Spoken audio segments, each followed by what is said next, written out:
साहब आज 115 दिन से ऊपर हो चुके हैं, 116वां दिन है और बहुत दिनों के बाद आप आए हो, क्योंकि कल इस तरह की खबरें आ रही थी कि भाई धरना खत्म हो सकता है क्योंकि पुलिस अरेस्ट कर सकती है, और आपने आने के बाद देखा कि पुलिस तो अरेस्ट नहीं कर रही है, वो अलग बात है, लेकिन फिर भी सरकार सुनाई कुछ भी नहीं कर रही है। देखिए, ये अफवाहें चल रही हैं सोशल मीडिया पे। मैंने आज ही देखा है कि पूर्व सैनिकों का धरना खत्म, इस तरह के हेडिंग डाल के सोशल मीडिया पे चल रही है, ये गलत है। और आज जैसा आपने बताया कि मैं काफ़ी दिन के बाद आया हूँ, ऐसा नहीं है, मैं 4 दिन पहले भी आया था, कंटिन्यू आ रहा हूँ मैं बीच बीच में, लेकिन हाँ, कड़वे सवाल वालों से मुलाकात नहीं हुई, आप कहीं एब्सेंट थे।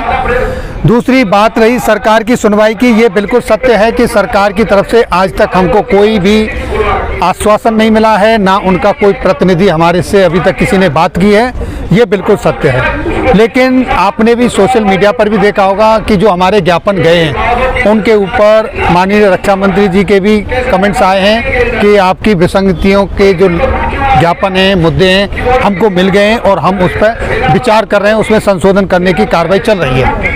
कब तक उम्मीद कर सकते हैं? आप लोगों को खुद उम्मीद नहीं थी कि 4 महीने हम लोग यहाँ पे बैठेंगे, अब आप लोगों को आगे का भी कोई निर्धारित नहीं कब तक बैठेंगे, तो कैसे फिर मानने चाहिए ये चीज़? नहीं, निर्धारित तो कुछ भी नहीं पता है, ये सरकार की नीतियाँ तो आप जानते हो पहले से थोड़ी सी अलग टाइप की हैं, लेकिन हमको सरकार से पूरा विश्वास है कि हमको न्याय मिलेगा और हम समय के हिसाब से हट नहीं सकते, क्योंकि हमने अपनी जीवन में ऐसे भी समय देखे हैं कि जब हमारे घर पे हमारे बहन की, हमारे भाई की शादी हो रही होती है, लेकिन फिर भी हम वहाँ से पीछे नहीं हटते, छुट्टी न मिली तो हम अपनी ड्यूटी पर रहते हैं। और ये भी हमने अपनी एक ड्यूटी ही मान लिया है कि जब तक हम अपने पूर्व सैनिकों का, जेसीओ जवानों का हक नहीं मिल जाएगा तब तक हम नहीं हटेंगे। आप कहते हो हमारे 27 लाख पूर्व सैनिक हैं, पर यहाँ पे 27 भी नजर नहीं आते। नहीं, 27 नहीं है, अभी आप देखो रजिस्टर में चेक करिए कितने हैं। ये तो एक सांकेतिक धरना है, ये यहाँ नफरी दिखाने के लिए नहीं है।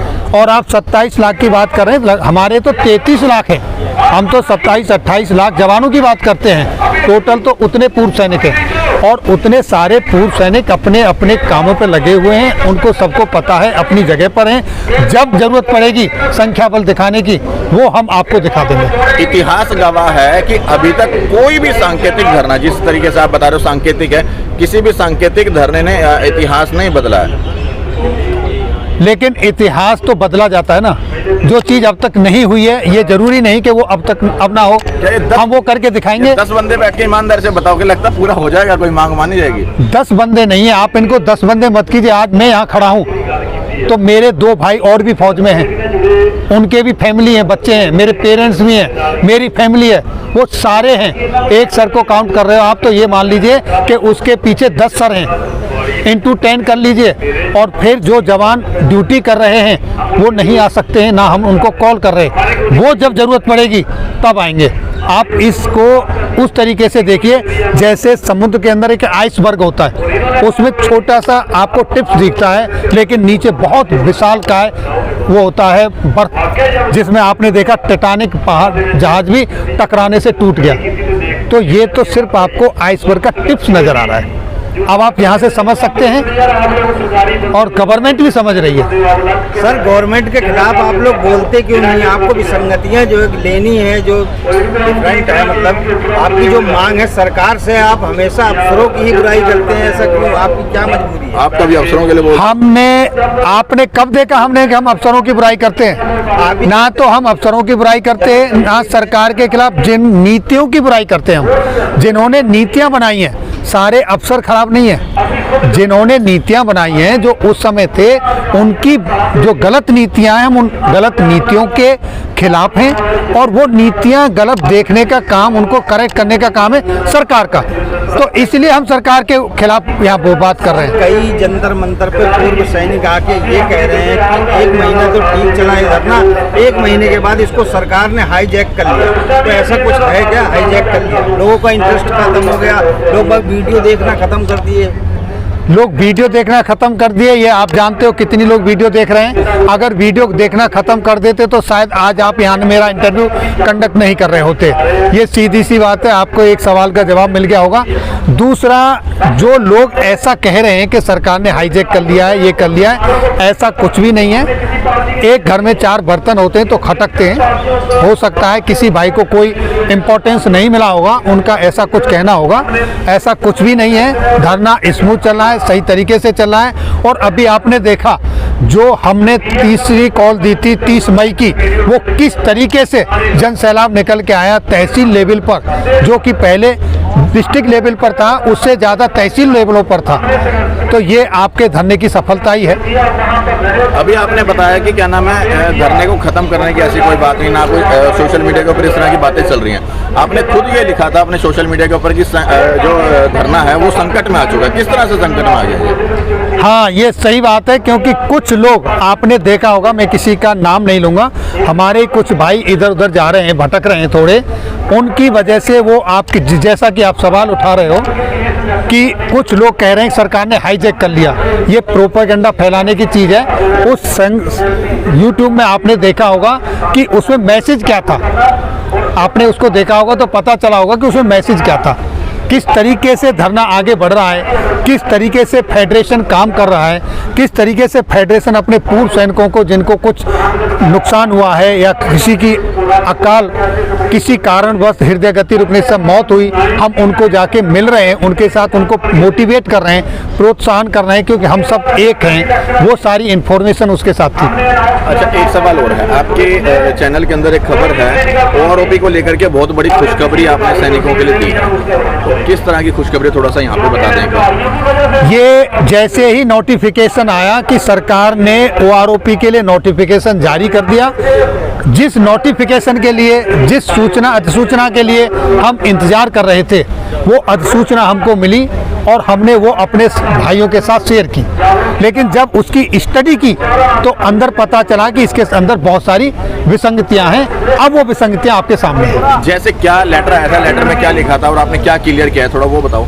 लेटर में जैसा कि आपने देखा कि उसके अंदर OROP 2 का नोटिफिकेशन आ गया कि OROP 2 20 जनवरी 2023 का लेटर है, उसके हिसाब से इम्प्लीमेंटेशन होने का सूचना मिली। लेकिन जब उसमें टेबल चेक की और उसमें निकला कि यहाँ तो जवानों के साथ में बहुत कुछ धोखा हुआ है, उनका तो जो पेंशन है उसमें कोई हाइक ही नहीं हुआ, अभी जो पुराना जवान है नए वाले से ज़्यादा पेंशन ले रहा है, तो वो त्रुटियां निकल के आई, वो आपके सामने उजागर की।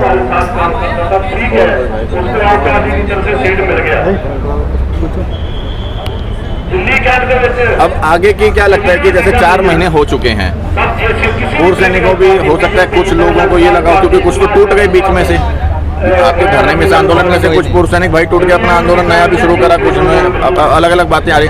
अब आप लोगों का क्या है, 4 महीने के बाद अब आप लोगों का क्या उद्देश्य है? हमारा ये धरना कंटिन्यू रहेगा। जो भाई हमको छोड़ के इधर उधर भटक गए हैं अब वो वापस भी आ रहे हैं, और जैसा आपने खुद कहा कि कुछ टेंट लगाए अब फिर वो बंद हो गए, ये सबूत इसी का है कि वो कहीं ना कहीं एक ही लक्ष्य के लिए लड़ रहे हैं। लेकिन मैंने पहले ही कहा, हो सकता है थोड़ी कुछ महत्वाकांक्षा हो, कोई मतभेद हो सकता है, मनभेद नहीं है। आरोप है, ठगने का आरोप है, मत और मनभेद एक अलग चीज है। यहाँ पे आरोप लगता है कि पैसे इकट्ठे किए इन लोगों ने, यहाँ पे ये आरोप लगाते हैं वो कि ये लोग पैसे इकट्ठे करके भाग रहे हैं। ये देखिए, इस तरह की पब्लिसिटी पाना ये नेगेटिव सोच है, मैं इसके ऊपर कोई कमेंट नहीं देना चाहूँगा, ऐसा कुछ भी नहीं है। और जो भी कुछ है यहाँ सब कुछ ट्रांसपेरेंट है, साफ सुथरा है, और आप भी देख रहे हो कि कई बार इसमें अड़चने आई, लेकिन वो एज ऑन टुडे आपके सामने सर्वाइव कर रहा है।